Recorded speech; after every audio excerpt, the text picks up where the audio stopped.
Trois parrains. Nous avons accueilli M. Abdoulaye Konaté dans nos locaux ici. Nous avons accueilli également M. Cheikh Tidiane Seck et nous avons l'honneur d'accueillir ce matin M. Doumbia dans nos locaux. Donc c'est un honneur et un privilège pour le conservatoire d'avoir des sommités de telle dimension dans nos locaux. Donc qu'il soit le bienvenu. Ethnies du groupe Mandeng. Mais particulièrement au Mali, si on parle de groupe Mandeng, il y a plusieurs ethnies qui font partie du groupe Mandeng.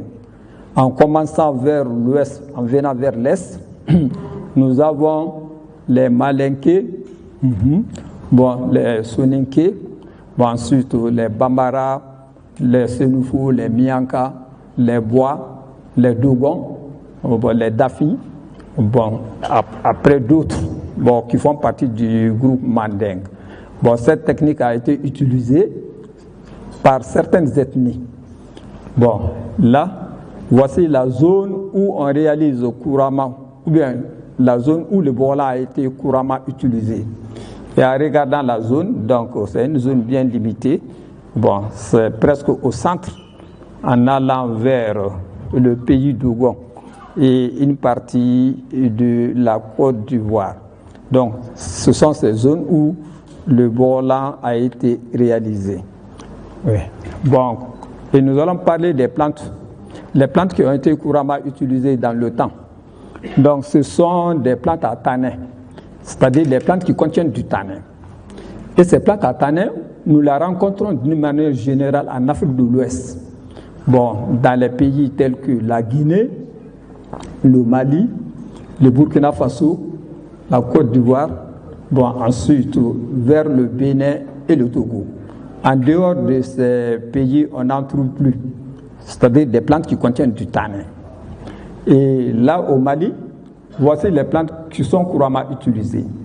On a une plante qu'on appelle en Bambara, Pécou. Et il y a un nom latin, c'est l'Anea microcarpa. Et ce sont les écorces qui sont utilisées pour l'extraction de la couleur. Après, on a une autre plante qui est beaucoup connue, qu'on appelle Ngalama. Et il y a un nom latin, ça veut dire Anugusus. Et là, ce sont les feuilles qui sont utilisées. D'autres, tels que Wolo, qu'on appelle Terminalia. Et là aussi, ce sont les écorces qui sont utilisées. Et en dehors de ces plantes, il y en a d'autres. Si nous prenons les plantes à tanin, ça vaut au moins une quinzaine ou bien plus d'une dizaine plutôt. Et ce sont ces plantes qui sont utilisées pour avoir les teintes naturelles.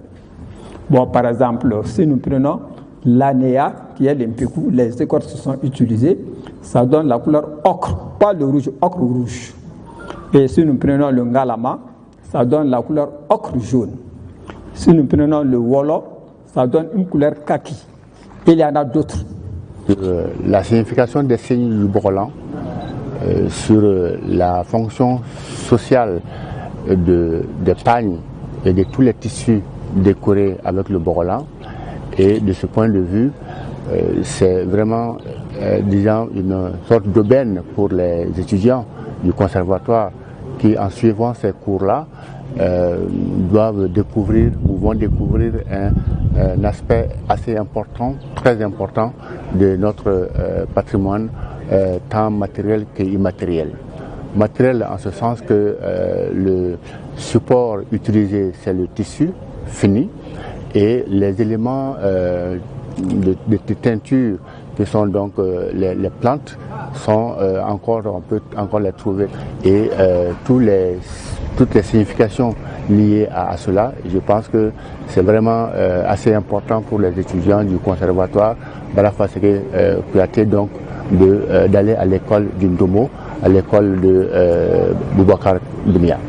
Ne fɛn caman faamuyala parce que effectivement si minnu kun bɛ bɔgɔlanw na tiɲɛna an yɛrɛ kun b'u inventer an yɛrɛ kunkolow kɔnɔna na mais bi alhamdulilayi dama damani minnu yira la an na tiɲɛna ne bɛ se ka n yɛrɛ b'olu kow kɔnɔ sisan à partir d'aujourd'hui a y'a yira n na fana k'a fɔ ko pegun fana bɛ participer ou bien a bɛ kɛ ka bɔgɔlanfiniw fana dilan tiɲɛ na ne tun t'o fana kun dɔn finiw an k'an ka finiw valoriser an k'an ka bɔgɔlanw valoriser parce que tubabuw yɛrɛ bɛ ka na sisan ka boli an ka bɔgɔlan ninnu de nɔfɛ donc au lieu que an ka boli ka taga tubabuw ka finiw nɔfɛ ani consorts donc moi j'aurais préféré que an k'an ka bɔgɔlanw an k'an ka fini traditionnels valoriser non seulement a bɛ kɛnɛya las'an ma a bɛ an représenter jamana ka ɲɛ et puis c'est très joli c'est tout le monde. Ah bon, j'ai beaucoup appris et puis j'ai vraiment aimé la conférence.